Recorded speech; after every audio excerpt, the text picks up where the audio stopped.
Let us open our Bible on Psalms 113, 4 hanggang 7.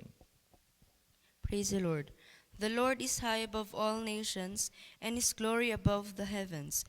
Who is like unto the Lord our God, who dwelleth on high, who humbleth himself to behold the things that are in heaven and in the earth. He raiseth up the poor out of the dust, and lifteth the needy out of the dunghill. Ayan. So, sinasabi po dito, the Lord is high above all nations, and His glory above the heavens. So meaning to say, He is above in all, in all. Siya yung pinakahigit sa lahat. Dito man sa lupa, all nations, doon man sa langit.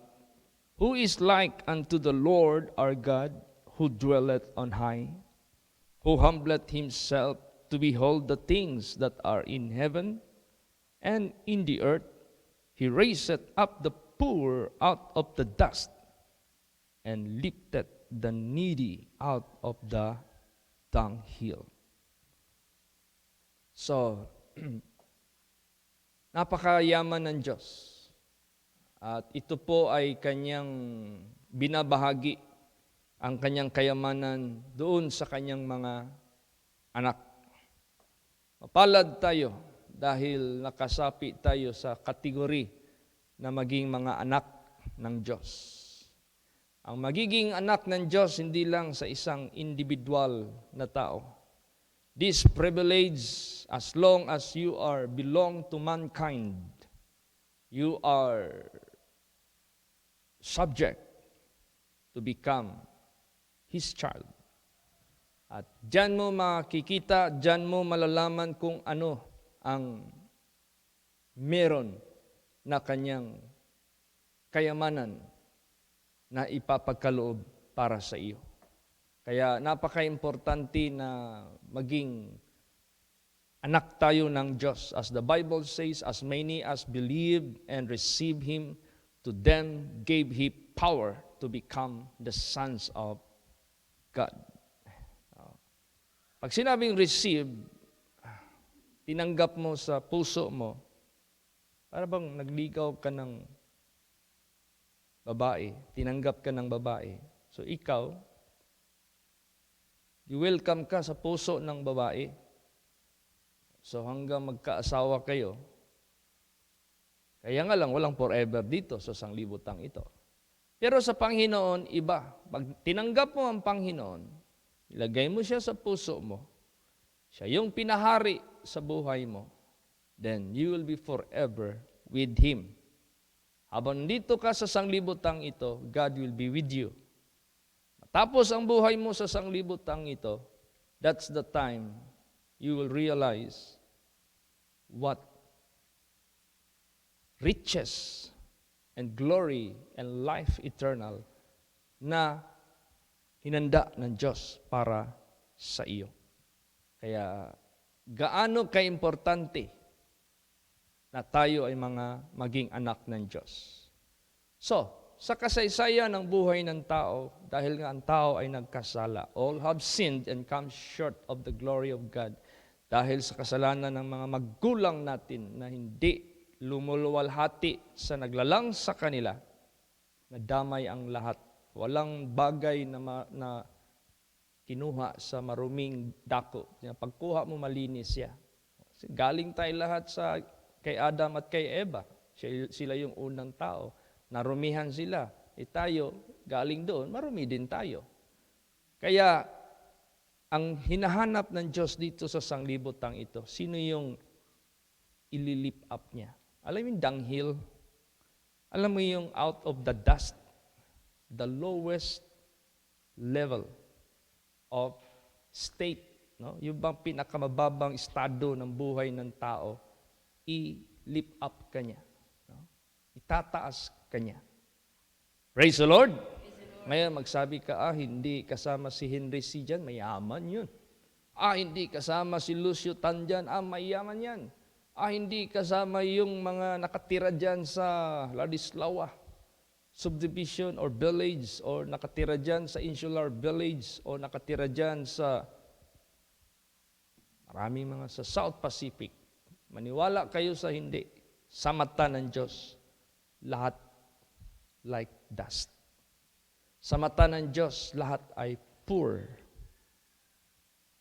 Walang mayaman dito sa sanglibutang ito. Oh, sino pala yan si Henry C? There are how many malls he owned? No. Kahit papunuin niya ng mall ang buong mundo, still, he is poor in the eyes of God. Poor pa rin ang sinuman, kahit anong tingin ng tao sa iyo na napakarami mo ng mga malls. Poor ka pa rin sa presensya ng Diyos. You are subject pa rin na kinakailangan i-lift up ka. Kinakailangan i-promote ka.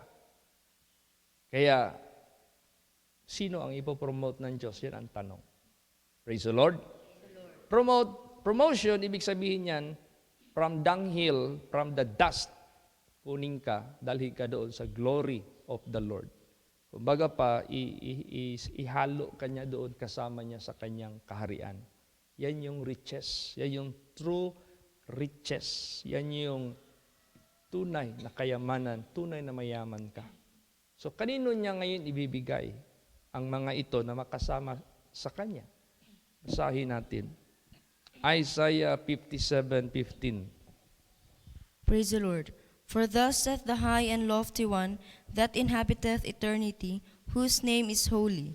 I dwell in the high and holy place, with him also that is of a contrite and humble spirit, to revive the spirit of the humble, and to revive the heart of the contrite ones. Yan ang maging makasama niya. Na kukunin niya from the dust, kukunin niya from the dunghill. Yung contrite spirit and a humble spirit. Yung mapagsisising puso at mapagpakumbaba. Pag sinabing mapagsisisi, acknowledging yung mga kasalanan niya na nagawa niya na hindi niya alam na kasalanan, binigyan ka ng Diyos ng aral to realize your wrongdoings. Kaya nga enlightenment. Kapag sinabing enlightenment, naliwanagan ka. Ngayon,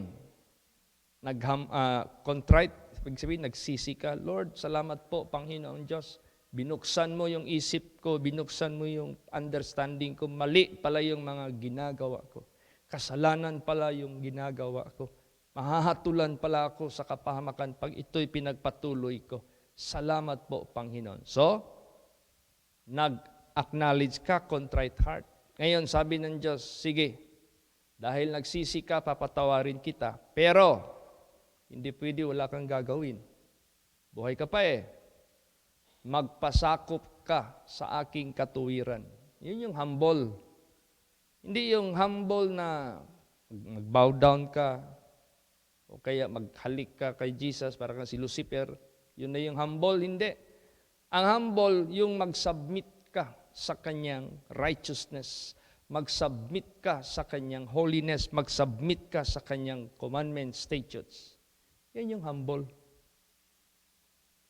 Yan yung makasama niya sa kanyang kaharian, the Most High. Balikan natin yung kanina. Ano ba yan si Pastor Chito? Hindi ba niya kilala yan si Henry C? Halos umabot na yung mall niya sa China. Yaman-yaman na niya. Sige daw, name all those people who are very rich that are being recognized dito sa world record na sila yung pinakamayaman. But I tell you, they are still poor in the eyes of God. Bakit? Basahin natin. Isaiah 40, verse 15. Praise the Lord. Behold, the nations are as a drop of a bucket, and are counted as the small dust of the balance. Behold, he taketh up the isles as a very little thing. Oh, tingnan mo. Behold, the nations are as a drop of a bucket. Para lang silang drop. Para lang silang tulo. Nations yan. Mga bansa yan. O, tingnan mo yung Earth.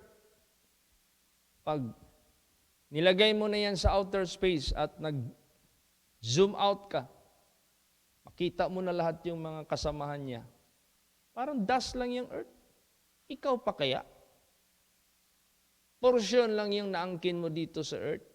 Pilipinas, tingnan mo yung Pilipinas, gaano kaliit sa world map. Yung Pilipinas na napakaliit sa world map, tingnan mo yung Earth, ilagay mo dyan sa outer space. Wala na, dust na lang yan. O di ibig sabihin yan, tama ang Diyos. Para lang silang drop and counted as the small dust. Nations yan? Yes. Oh, in a certain nation, there are how many rich people na tinuturing ng tao? Dami yan sila. Pero ipon-ipunin mo yan sila. Wala. They are dust. Small dust of the balance. Behold, he taketh up the isles as a very little thing. Yung mga isla dyan, napakaliit lang yan sa harapan ng Diyos. Yeah. Mapalad yung tao mag-recognize sa Creator. Mapalad yung tao marunong magsisi sa kanyang kamalian after he is being reproved, rebuked, corrected by the Word of God. Mapalad ang tao mag-humble, magpasakop sa kapahamalaan, sa katuwiran ng Diyos. Ikaw yung i-lift up niya from the dust. Ikaw yung i-lift up niya from the dunghill. Kaya, no matter who you are here on earth, we are all poor and dust. But if we humble, if we have a contrite heart, then God will promote you. God will make you more than any planets, stars, because that planets and stars will be sooner gone, mawala yan. Pero kung mag-humble ka sa presensya ng Diyos, meron kang contrite and humble spirit, you will be forever with Him, having all the riches and glory of God. Oh, imagine that. Praise the Lord. O di na ano ka, na-elevate ka, na-promote ka. O, kaya walang pwedeng magmamayabang. Tingnan mo yung Revelation, Book of Revelation. May nagsabi dyan, I am rich, I need nothing anymore. Sabi naman ng Diyos, Hoy, I tell you, you are poor, you are needy, you are blind, you are wretched. Ikaw na nagsasabi, mayaman ka, hindi ka na kailangan ng ano pamang bagay, sa totoo lang, pobreng-pobre ka. Bulag ka. Kawawa ka.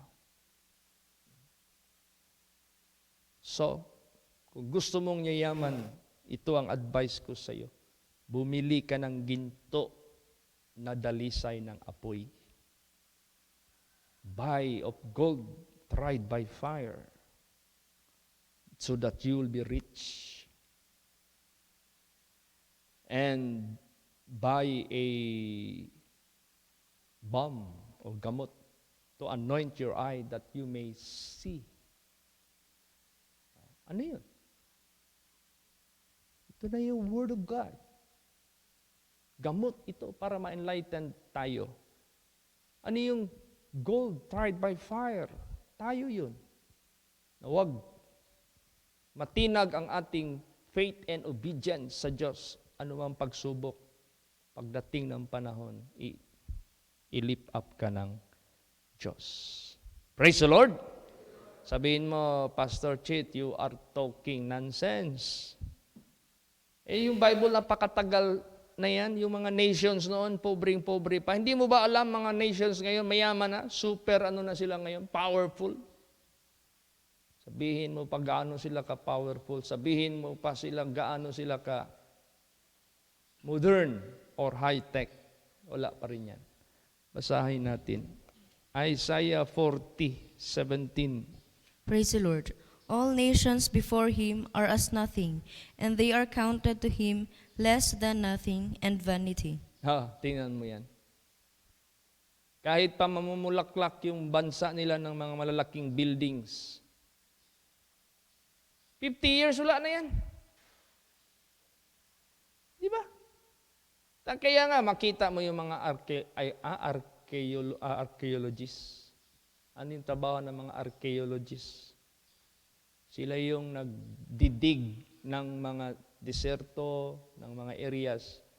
Hinahanap nila yung mga buried cities. Either under the water or under the earth. Pag natapos nila yun, kinukunan kaagad nila ng detalye. Oh, this was the burying place of the Egyptians. Yun. Oh, yung mga artifacts niyan, mahal yan. Makabawi yan sila sa gastos nila. Kasi the longer, the antique, yung bagay, the more the value of it. Doon sila, kasi binibili yan ng mga bansa eh. Oy, amin yan, Egypt yan eh. Egypt kami. Bilhin namin yan. Hindi namin basta-basta ito ibigay sa mura kasi we have so much money spent. No? We spent money for this. We hired people, we bought yung mga machineries, and we studied so much for this. Mahal yan. Dadalhin yan doon sa museum eh. History. Kaya, ano man yung mga napundar diyan sa lahat ng mga modern cities, that will be buried, time will come. Or kung di man yan malibing, ano yan lahat? O paputukin din yan. Sadyain din niyang i-demolish. Kasi alam mo yung existence ng condominium? 50 years lang yan, wala na yan. Dilapidated na yan. Tsaka yung nakatira dyan, wala na. Dadalhin ka na doon sa 6 feet below the ground. Bumili ka ng condominium, ilang taong ka na? 30 years old. Sige. Hindi pa yan mabulok, pag 50 years, ikaw nang maunang ililibing. Wala nga lahat eh. Kaya dito sa sanglibutang ito, lighter than vanity, mas magaan pa sa walang kabuluhan. Imagine that. All nations, sabihin mo sino yung mga bansa dyan? Amerika, Canada, Australia, United Kingdom, Arab countries, wala yan. All nations before Him are as nothing. Parang wala lang. And they are counted to Him less than nothing. Mas mababa pa kaysa nothing. And vanity, walang kabuluhan. Mas mabuti pa mag-humble tayo. Meron pa tayong value sa harapan ng Diyos. Praise the Lord! Yun. Kung pakumbaba na lang tayo, meron pa tayong value. Lahat ng nagmataas dito, binagsak ng Diyos. Kung hindi sila nagpakumbaba, wala silang value sa harapan ng Diyos. Basahin natin anong sinabi dyan sa Psalms 138 verse 6. Praise the Lord. Though the Lord be high, yet hath He respect unto the lowly, but the proud He knoweth far off. Yan. Though the Lord be high. How high? Gaano katayog? Gaano kataas ang Diyos? Super high. Walang makaabot. Super high. He is above all nations. Super high. He is above all the earth. Super high. He is above all in heaven. Walang makahigit sa Kanya. Kaya may karapatan siyang magsabi lahat ng mga bansa. They are vanity and less than nothing. Sa sobrang laki ng kanyang nagawa na universe, hindi basta-basta. Ang tinitingnan lang pala ng Panginoon, yung mga lowly, nire-respect niya yon. Sumasaludo yung Diyos sa mga nagpapakumbaba. Napapahinuhod nila yung Diyos sa mga humble, napapasipay nila yung Diyos sa mga humble. Pero the proud, He is afar off. Malayo ka. Ilang milyang distansya ka mula sa Diyos. Kaya mahirap, huwag maging proud. sa harapan ng ating Panginoong Diyos. Sino pa ang kanyang tinitingnan sa sanglibutang ito na mahalaga para sa kanya? Basa Isaiah 66 verse 2. Praise the Lord. For all those things hath mine hand made, and all those things have been, saith the Lord. But to him, this man will I look, even to him that is poor, and of a contrite spirit, and trembleth at my word. Yan. Tingnan mo yan. Saan siya tumitingin? Saan ang kanyang paborito na mahal niya? For all those things hath mine hand made, and all those things have been, saith the Lord. But to this man will I look, even to him that is poor and a contrite spirit, and trembleth at my word. Ayun na.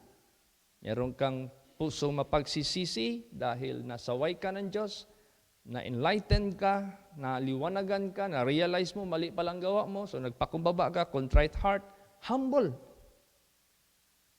Nag-humble ka, bakit? Nag-tremble ka sa kanyang word, nagpasakop ka, sumunod ka sa kanya. Doon tumitingin ang Diyos. Doon siya na-attract, doon siya nai-in-love. Doon siya masaya. Bakit? Bakit masaya siya? Sabihin niya, oh, ikaw may pag-asa ka makasama sa aking kaharian. Hindi mo ba alam?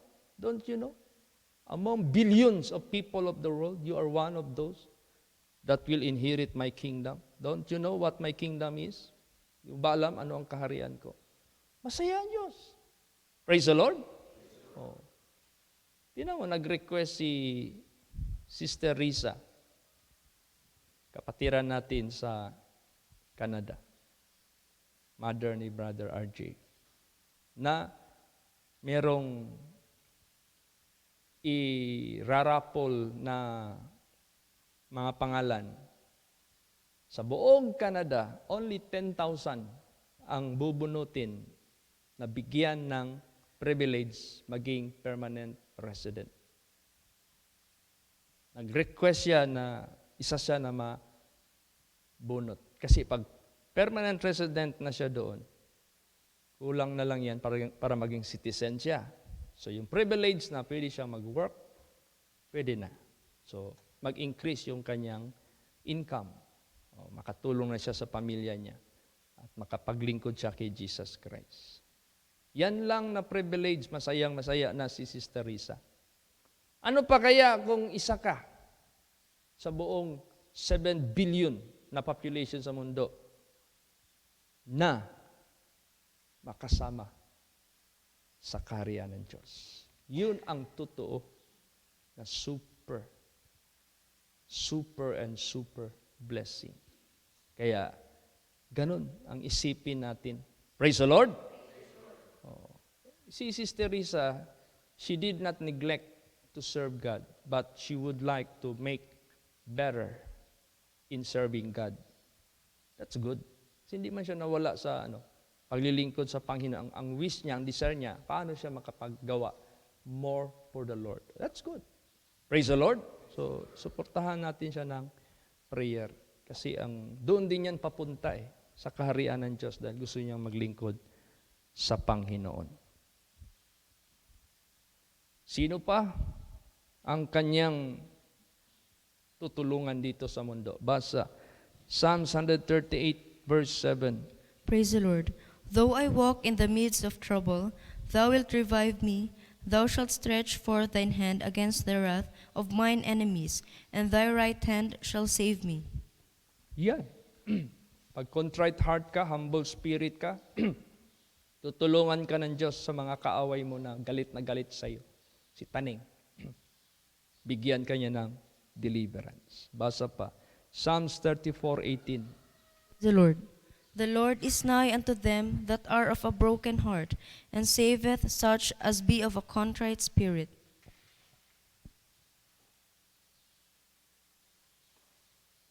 All right.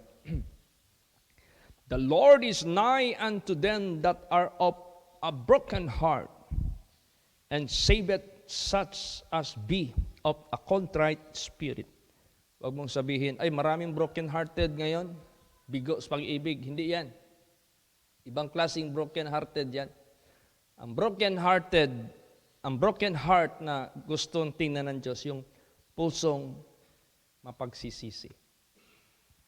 Yung bang malungkot ka na na-realize mo after all, mali pala yung ginawa mo. Broken yan. And saveth such be of a contrite spirit. Yan, mapagsisising puso. So anong gagawin niya sa broken-hearted? Kung meron mang broken-hearted sa pag-ibig, kung hindi yan magamot, mag-suicide yan.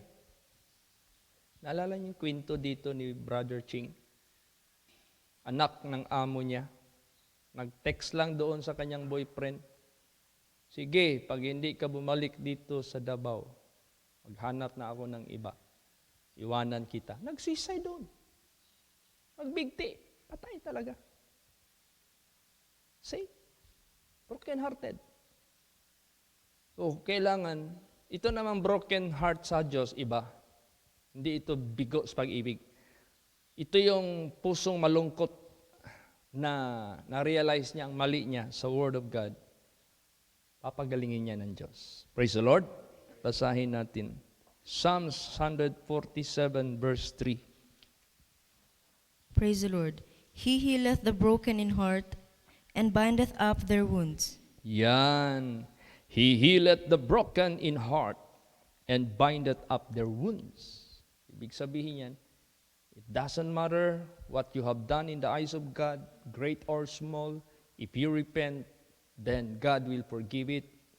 Ano mang nagawa mo sa harapan ng Diyos, malaki man o maliit, magsisi ka, pagalingin niya ng ating Panginoong Diyos. He can heal it. He can bind it. Ibig sabihin yan, para hindi madurog yung puso mo na tuloy-tuloy nang mabasag. Talian niya yan, i-bind niya yan, buuin niya yan uli. Para ikaw ay makapag-inherit ng kanyang promises. Praise the Lord! So, mapalad yung tao na napatawad, nagpakumbaba. So, anong klaseng buhay ang kinahanap ng Diyos sa atin after that? Basa, Psalms 119 verse 120. Praise the Lord. My flesh trembleth for fear of thee, and I am afraid of thy judgments. Yes, napaka-importante yan. Ang aking laman nanginginig sa takot sa iyo. Ako'y balisa sa iyong kahatulan. Yes, pag maghatol ang Diyos, di yan magtingin sino ka. Unang tao kanila lang niya, hindi ka magsunod. Wala. Hindi kanya tingnan kahit unang tao ka pa, kahit si Adam ka pa, si Eva ka pa, kung hindi ka sumunod. Yun ang judgment ng Diyos. One of the archangel ka, isa ka sa mga archangel na, alam mo yung archangel, isa yan sa mga leaders na mga anghel sa langit na merong mga ranggo. They were created by God in a very special way. Kahit archangel ka pa, pag hindi ka magpasakop sa kanyang kalooban, titirahin ka ng Diyos, hahatulan ka ng Diyos. Kaya we must be afraid of His judgment. Huwag tayong mag-isi-isi. Praise the Lord! Oo, kaya ganun po. So, humahanap ang Diyos kung sino ang kanyang i-promote. At siyempre, kung sino yung na-promote, promoted. Kung hindi yun na-promote, demoted. Kaya last verse, anong sinabi dyan? Psalms 75, 6 and 7. Praise the Lord. For promotion cometh neither from the east, nor from the west, nor from the south. But God is the judge, He putteth down one, and setteth up another. Yan ang nangyari sa langit una. Merong na-promote doon, meron ding na-demote. Dito naman din sa lupa, meron ding ma-promote, meron ding ma-demote. Sino yung ma-promote? Yung makarating sa kaharian ng Diyos. Sino yung ma-demote? Mapunta doon sa impyerno. Kaya yung judgment ng Diyos nakakatakot. Kaya therefore, we have to glorify God. We have to serve God. We have to fear the Lord with fear and trembling. Ika nga, mawala na ang lahat, wag lang mawala ang kaligtasan sa buhay natin. Praise the Lord. Kaya masyado tayong binibigyan ng Diyos ng pangunawa. Malawak na pananaw. What is the real situation of the earth? All nations is being counted less than nothing. Grabe. as just a drop of water. Kaya tayong lahat, to God be the glory, we have to have a contrite and humble spirit dahil yun ang kanyang tinitinan. Yung nagtetremble sa kanyang word, yun ang masyadong natatouch ang Diyos sa mga ganon. Praise the Lord! Magsitayo po ang lahat.